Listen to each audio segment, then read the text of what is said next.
김종의 뉴스 정면승부 3부 최강병기 시작하겠습니다. 오늘은 박지훈 변호사, 장용진 기자 나왔습니다. 어서 오십시오. 안녕하세요. 안녕하십니까. 조국 전 장관 가족에 대한 강제 수사가 시작된 지 58일 만에 정경심 교수가 구속됐습니다. 밤 12시 좀 넘어서 속보가 나왔었는데, 자, 두 분은 법원의 구속 판단 어떻게 보십니까? 글쎄요, 좀 정치적인 판단이 아닌가라는 생각을 했어요. 이게 보면은 그 검찰 쪽 논리가 거의 다 그대로 그 가감 없이 수용이 된 것 같다라는 생각이 들고요. 특히 보면은 이 기존의 검찰이 내세웠던 논리보다는 그 검찰이 이제 조국 장관에 대한 수사를 더 지금 진행하고 있고, 그 부분에 대해서는 수사를 계속하려면은 정경심 교수와 조국 장관을 분리해야 된다, 뭐 이런 논리를 쓴 것으로 보이는데 그게 좀 먹힌 것 같습니다. 예. 어쨌든 21일 동안 수사를 할 수 있으니까. 그렇죠. 조국 장관까지 수사를 하지 않느냐, 뭐 이런 이야기 많이 나오고 있습니다. 한편으로는 그런 생각이 들더라고요. 만약에 그냥 조국 장관의 뭐 부인이 아닌 일반인이었다. 일반인이 이렇게 혐의로 영장이 청구됐다. 뭐 가정주부 내지 여자 교수, 전과가 없는, 그러면 좀 영장 발부가 좀 쉽지 않았지 않을까. 건강 부분도 문제가 있고 그랬는데, 뭐 정치적 부분 지금 우리 장윤식 기자 얘기를 했는데, 뭐 법원도 고민을 많이 했겠지만 어쨌든 좀 그런 부분이 있다 생각이 듭니다. 영장 발부 사유가 범죄 혐의가 상당 부분 소명이 됐고 증거인멸의 우려가 있다고 했는데, 일단 증거인멸의 우려. 네. 지금 수십 군데를 압수수색 들어갔기 때문에 뭐 50군데, 70군데 얘기하지 않습니까? 네. 그렇기 때문에 이게 증거인멸이 될 수 있느냐, 다 가져갔는데. 네. 이런 이야기 나옵니다만은 결국은 결정적으로 노트북을 제출하는 게 계속 걸렸던 게 증거가 인멸됐던 거라고 본 겁니다. 노트북 가방은 있었는데 노트북이 그 안에 없었다. 제출이 안 됐고, 뭐 검찰은 주장을 했겠죠. 그 노트북 안에 뭐 위조라든지 사모펀드 관련된 많은 증거들이 있고 그것이 없기 때문에 사실 조사하기 어렵다. 입증하기 어렵다. 아니면 증거인멸이 됐다. 그 부분이 받아들였을 가능성이 큽니다. 왜냐하면 지금 이동영 평론가가 얘기한 것처럼 증거인멸을 할 수가 없어요. 70군데하고 다 지금 구속도 돼 있고, 조범동하고 뭐 모든 사람들이 그런 상황이기 때문에 그 부분이 좀 가장 결정타가 아니었나 생각합니다. 근데 이 부분도 근데 지금 정경심 교수 측에서는 노트북이 어딘지 모른다, 이런 입장 아닙니까? 아니, 거기 노트북이라는 게 존재하지 않았다. 가방만 있었고 자기는 이제 노트북을 사용한 게 아니라 가방을 들고 다녔을 뿐이다라고 주장을 하고 있는 걸로 이렇게 돼 있어요. 김경록 씨가 노트북을 전달했다 얘기했기 때문에 그게 아마 법원에서 김경록 씨 이야기를 좀 더 신뢰했다고 봐야죠. 예. 그리고 여기 한 가지 더 지금 덧붙이자면은 검찰이 어저께 그 설명을 한 내용 중에 추가 혐의에 대한 수사를 하고 있고 공범에 대한 수사를 하고 있다. 이게 계속 추가로 진행될 것이다. 뭐 이거는 뭐 검찰이 공식적으로 밝히진 않았습니다만 사실상 그건 조국 장관을 의미하는 것으로 보이거든요. 그러니까 이 부분이 좀 더 먹혀들지 않았느냐. 그러니까 그 범죄 혐의도 소명된다. 이런 식으로 결론을 내지 않았느냐라는 생각이 듭니다. 예. 어쨌든 법원에서는 범죄 혐의가 상당 부분 소명이 됐다라고 합니다만 정경심 교수 측에서는 검찰이 오해했고 잘못 판단했다. 그렇죠. 하나도 인정하지 않았거든요. 네. 그러면은 재판에 들어가서 또 양측에 치열하게 법리 다툼을 하지 않을까. 그렇죠. 그 이전에 저는 적부심사가 가능한 상황이 아닌가 이렇게 보입니다. 뭐 김관진 전 안보실장 같은 경우도 적부심사를 통해서 풀려난 바가 있습니다. 적부심사는 이제 구속의 당부를 다시 판단을 해달라, 새로운 재판부에서. 지금 우리가 지금 제일 가장 문제점으로 둬야 될 부분이 구금을 받을 수 있는 능력이 있느냐, 구치소에 있을 수 있느냐, 이 부분이거든요. 근데 이제 아마 검찰에서는 뭐 CT나 MRI를 내는 건 아니고요. 의사의 진단서 내 소견서를 냈을 겁니다. 뭐 꾀병이다, 아니면 그냥 치료가 되는 거고 구치소에서도 문제가 없다고 냈을 거고요. 변호인 측에서는 아니다, 중병이다, 이렇게 냈을 가능성이 높습니다. 판사는 검찰 측 손을 들어준 걸로 생각이 들고요. 근데 이제 새로운 어떤 의사 소견서라든지 새로운 진단서 내지 MRI 자료 같은 것들을 새로 제출할 가능성이 있습니다. 그걸 내면서 예. 적부심 청구가 예. 가능하다고 생각이 듭니다. 근데 구속 적부심이 받아들여지면 법원의 판단을 법원이 부정하는 거잖아요. 쉽지 않을 것 같은데. 몇 번 그랬거든요. 예. 최근에도 김관진도 뭐 그렇고. 최근에 이제 이런 경향이 좀 생기고 있기 때문에 이 부분에 대해서는 그래서 반드시 지금으로서는 뭐 이렇게 부정적으로 전망할 건 아니라고 생각합니다. 사정 변경이라는 게 있어요. 그렇죠. 사실 보석도 지금 가능성은 뭐 나중이지만 왜 이게 있냐면 다른 거는 뭐 지금 소명 그리고 증거인멸 우려 이거는 번복하기 어려울 겁니다. 다른 재판부에서.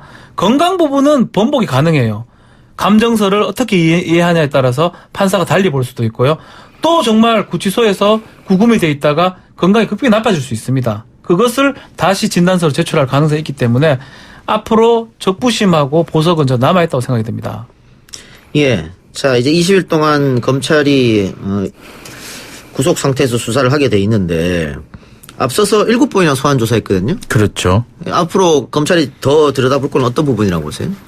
지금 이번에 구속영장 청구한 내용 중에는 정경심 교수가 이 사모펀드의 실소유자라는 부분에 대해서는 상당히 좀 많이 빠져 있어요. 예. 오히려 그래서 그 검찰이 실소유자 부분에 대한 주장을 포기한 게 아니냐 이런 얘기까지도 나올 정도였거든요. 그렇죠. 그러니까 아마 이 부분에 대해서 그 사모펀드를 실제로 소유한 것이 맞는지 아닌지를 가지고 좀 더 수사를 할 것으로 보이고요. 특히 이 부분에 있어서는 아마 조국 장관과의 연결 가능성 부분에 대해서 집중적으로 수사를 할 것으로 보입니다. 예. 자, 어쨌든 뭐 1심 결과가 나오기 전까지는 뭐 무죄 추정의 원칙이 있는 그렇죠. 거니까 네. 구속됐다고 해서 유죄로 인정된 건 아니잖아요. 그러니까 1심 결과가 그래 중요한데 또 지금 총선이 몇 개월 안 남았잖아요. 그렇기 때문에 이게 이 사건이 총선과 연결도 될 수 있겠다. 그러면 언제 과연은 1심 결과가 나오느냐. 그러니까 20일 정도가 지금 구속 시간을 잡아놓은 예. 겁니다. 예. 거기다가 1심이 전개가 되면 길게는 다툼의 여지가 있다면 반년 정도 소요가 될 수도 있습니다. 반년. 그러면 내년 총선하고도 딱 맞아 떨어지죠 거의. 관련이 있다고 맞물린다. 봐야 되겠죠. 예. 네. 그럼 총선에서 총선이 아니죠. 이 1심 재판에서 유죄가 나느냐 무죄가 나느냐 여기에 따라서 또 그 민심이 선거 민심이 흔들릴 수도 있겠네요. 만약에 이 여당이나 또 자유한국당, 제1야당 자유한국당이 이 이슈를 끝까지 들고 있다면요. 예. 들고 있다고 가정했을 때 총선에서 가장 중요한 핵심 포인트 중에 하나가 될 수가 있습니다. 예. 그걸 뭐 여당에서 포기할 수도 있을 거고요. 아니면 국면을 전환시킬 수도 있겠지만 갖고 있다면 큰 이슈가 될 게 뻔합니다. 그래서 뭐 전 조금 다르게 생각하는 것인데요. 이미 이게 상당히 많이 반영이 됐기 때문에 지지율이라든지 많이 반영이 됐기 때문에 총선에서 크게 영향을 미치지는 못하겠지만 미세한 어떤 만약 결정적인 한두 표를 바꿀 수는 있을 것 같아요. 그래서 그러니까 캐스팅 보트로 움직일 수 있는 문제는 좀 될 수 있을 것 같습니다만 큰 영향이 없을 수도 있다는 생각이 들고요. 반면에 무죄가 난다면은 이거는 큰 영향이 될 거라고 생각이 듭니다. 예. 조국 전 장관에 대한 혐의는 아직 없었잖아요. 그렇죠. 근데 검찰은 공범으로 보고 있는 거 아닙니까? 그렇죠. 지금 뭐 공범 얘기가 지금 나오고 있습니다. 예. 새로운 사람 조사한다는 얘기가 조국 전 장관 얘기로 봐야 될 것 같아요. 예. 두 가지 정도 정경심 교수와 연관성이 지금 있어요. 영장 청구 내용에 보면 그 위조 관련돼서 특히 그 공익법, 인권법 센터 그 부분도 연관성이 있는 것 같고 증거 은닉 위조 관련해서 하드디스크 그 부분도 연관성이 있는 것 같습니다. 그리고 웅동학원도 지금 좀 연관성이 있고요. 그 세 가지 정도를 혐의가 있다고 보고 소환을 할 것으로 생각이 듭니다. 소환 조사 이루어질 것이다. 네. 검찰은 아마 여기 이제 정경심 교수의 혐의 위에 지금 조 장관 친동생의 혐의라든지 그 밖에 다른 혐의들까지 섞어가지고 아마 조 전 장관을 소환하려고 하지 않겠는가.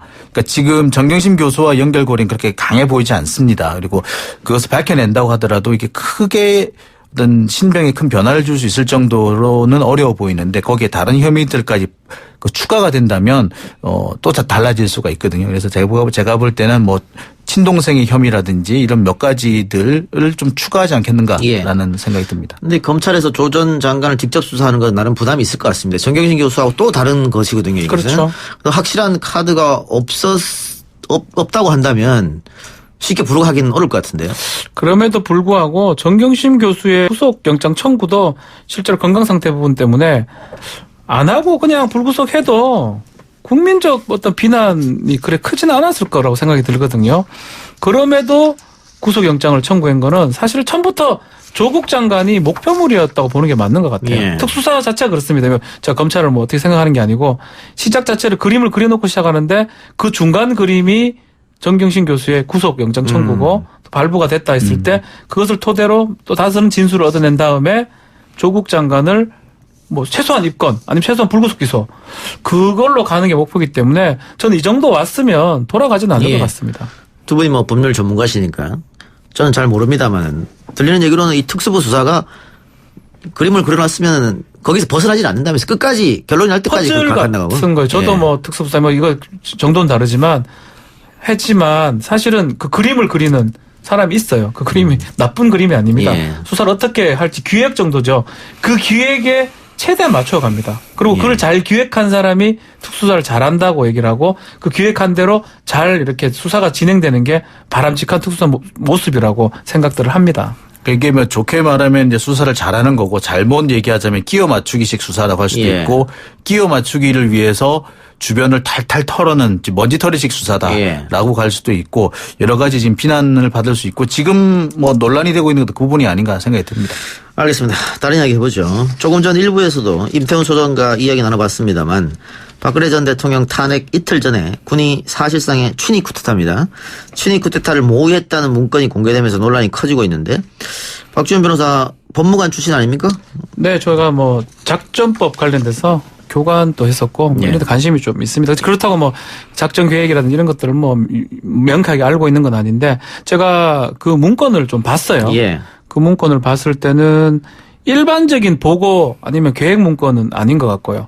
아주 구체적인 내용들이 많이 담겨져 있습니다. 예. 어떤 구체적인 부대명, 또 구체적 뭐 병력의 이동까지 이제 장소까지 다 돼 있기 때문에 조금 달리 봐야 되지 않을까. 일반적인 계획 문건보다는 더 구체적인 세부적 문건으로 보는 게 맞는 것 같습니다. 그 사실 그 계엄과 관련해서는 상당히 구체적인 내용의 문건이 합참 계엄과에서 이미 다 작성을 해놓고 있어요. 그런데 그와 별개로 이런 문건이 만들어졌다는 것은 사실 의도 자체를 의심해 볼 수밖에 없는 그런 상황입니다. 그러니까 중요한 거는 누구의 지시로 이게 만들어졌고 그렇죠. 최종 보고는 어디까지 됐느냐 이게 굉장히 중요한 것 같아요. 만든 사람은 알죠. 조현천 국군 기무사령관 전 만들었는데 그 사람이 지금 없는 상황이고 잡히지 않는 상황이기 때문에 참고인 중지가 되는 상황입니다. 우리가 더 궁금해하고 또 국민들이 알고 싶고 또 밝혀야 될 부분이 누구까지 보고가 됐고 누구까지 지시가 됐고 어떻게 됐냐를 알아야 되는데 지금 그 사람이 없기 때문에 뭐 한 7, 8명 정도가 지금 참고인 중지가 되고 불기소된 상태입니다. 그 부분이 지금 해결이 안 되고 있는 것이죠. 근데 정경심 교수 표창장 관련해서 피의자 한번 부르지 않고 소환하지 않고 조사하지 않고 바로 기소했었거든요, 검찰이. 근데 이 부분은 피의자가 없기 때문에 조사를 더 할 수 없다 해서 기소 중지를 내려버렸단 말이죠. 참고인도 더 조사할 수 없다 해서 참고인 중지 내려버렸고. 그럼 같은 비슷한 사안인데 결론은 다른 거 아니냐. 이런 지적이 있을 것 같아요. 그러니까 이 부분에 대해서 좀 짚고 넘어가야 될 부분이 이제 조현천 전 기무사령관이 없었기 때문에 밝혀내지 못하는 부분이 있을 수가 있어요. 하지만 그렇다고 하더라도 연루가 된 것이 확실한 사람들은 적어도 소환조사는 했었어야지 정상인데 그 부분에 대해서 소환조사를 지금까지 미루고 있는 걸로 보이거든요. 이게 아예 안 한다기보다 지금 현재 상태로는 미뤄진 상태라고 보는 게 가장 맞는데 미루고 있다는 것이 과연 정당하냐. 특히 이제 조국 전 장관에 대한 수사 과정에서 볼 때 이렇게 탈탈 터는데 이 부분에 이런 그보다 훨씬 몇백 배 더 중요한 이 사안에 대해서는 현재까지 이렇게 미루고 있다는 것이 과연 정당하냐라는 의문 생길 수밖에 없죠. 아니 지금 미루고 있다 했잖아요. 언제까지 미루느냐. 조현천이 돌아올 때까지 미룬다. 그 얘기 아닙니까? 근데 조현천 전 기무사령관은 내가 죽기 전까지는 한국에 안 들어간다 했단 말이에요. 돌아올 이유가 없다 그랬죠. 그리고 찾고자 하는 그때까지 수사 못하는 거예요? 제가 볼 때 찾고자 하는 의지도 별로 없어 보여요. 제가 볼 때는 그 외에 지금 뭐 검찰이 그동안 여러 뭐 중국이라든지 필리핀이라든지 이런 다른 나라에서 또는 미국이라서 여기에서 다른 범죄자에 대해서는 거의 다 많은 사람들 송환을 해왔습니다. 근데 조현천 기무사령관에 대해서는 소재가 어느 정도 파악됐다라고 하는데도 적극적으로 나서지 않는 걸로 볼 때 때로 보기에 따라서는 그 의지가 없지 않느냐라고 볼 가능성도 있죠. 임태훈 소장은 이것도 지적을 했습니다. 이 문건은 군 인권센터뿐만이 아니고 검찰도 가지고 있다. 그런데 검찰이 이거 기소 중지 사건 중지를 내리면서 수사 결과로 이 문건을 공표하지 않았다. 이거는 일부러 감춘 것 아니냐 이런 지적 어떻게 보십니까?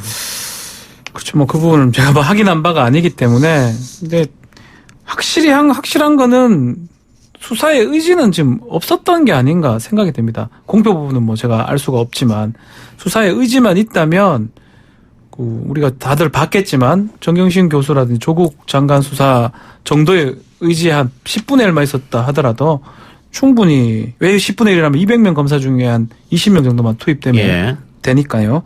그러니까 이게 검찰이 쓴 불기소 결정서를 보더라도 이 사안을 굉장히 엄중하고 중대하게 보고 있는 것 같습니다. 내란 음모 및 내란 예비 성립에 대한 판단 항목에 국헌 문란의 목적이 인정될 소지가 있고 폭동에 해당할 수도 있다. 이렇게 썼단 말이죠. 그래요. 이렇게 써놓고 조사를 안 했다는 거거든요. 예. 그러니까 이게 정말 이해가 안 됩니다. 그러니까 물론 피의자 중 한 사람이 지금 행방을 찾을 수 없기 때문에 도피 중이기 때문에 이랬다라고 설명을 하겠습니다만 이게 그냥 간단한 문제가 아니잖아요. 내란을 모의한 부분인데 그런 사건을 이렇게 어정쩡하게 끝내고 있었다는 부분은 사실 어떤 걸로 변명을 한다고 그래도 그렇게 설득력이 있을 것 같지는 않습니다. 예.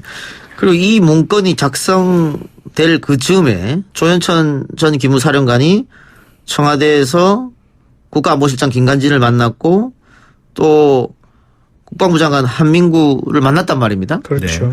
그렇다면은 최초 세 사람 정도는 이 문건에 대한 이야기를 하지 않았느냐 이런 추측을 이제 언론에서 제기를 하는 건데. 그렇죠. 검찰 역시 여기에 대해서 조사를 안 했죠. 하지 않고 있죠. 그러니까 이 부분은 조현천 기무사령관이 없다고 하더라도 할 수 있는 부분이라고 생각이 되는데 안 했다는 점에서 좀 글쎄 볼게요. 의문을 피하기는 어려울 것 같습니다. 예.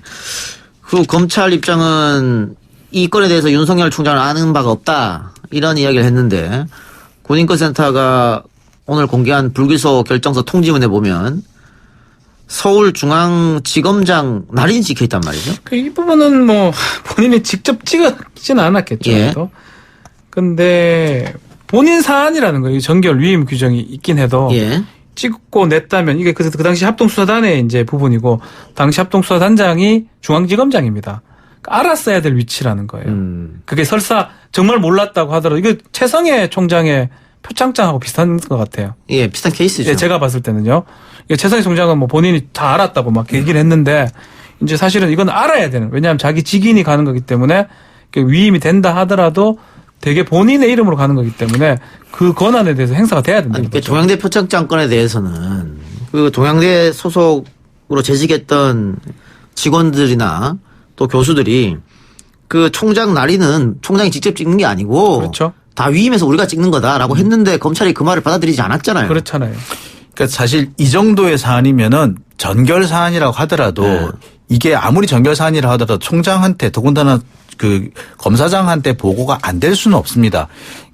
윤석열 총장이 당시에 여기에 방향을 바꿀 정도로 지시할 수 있는 권한이 없었다라고 하는 거는 말이 될 수가 있는데 이 사안에 대해서 몰랐다. 전결이기 때문에 나는 모른다라고 하는 건 사실은 말이 안 되는 얘기예요.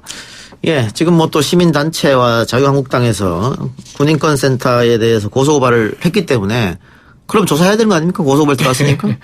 어떤 식으로 고소고발이 되는지 모르겠는데 뭐 이래 됐다면 우리 군인권센터에서 더 적극적으로 해명을 하면 될 것 같아요. 있는 자료 다 공개를 하고 또 검찰은 그 공개된 자료를 갖고 정말 명예훼손이 된 건지 명예훼손이 아닌지 비방의 목적이 있는지 그 부분을 조사를 해야 되고 또 한편으로 예상이 됩니다. 결국은 검찰개혁 얘기가 또 하지 않을 수 없어요.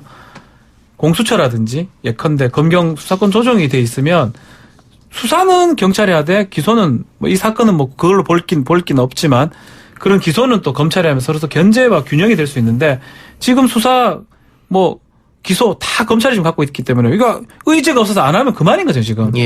그게 가장 또 문제를 드러내는 사안이라고 보입니다. 최근에 검찰이 고소고발이 떨어지면 곧바로 수사를 하더라고요. 5일 걸리더라고요. 한겨레 윤석열 보도 관련 그다음에 뭐 알릴레오 유시민 작가의 발언 뭐 이런 것들 고소고발 들어오자마자 바로 조사했거든요. 그래서 이 건도 고소고발이 들어갔으니까 조사를 빨리 해라.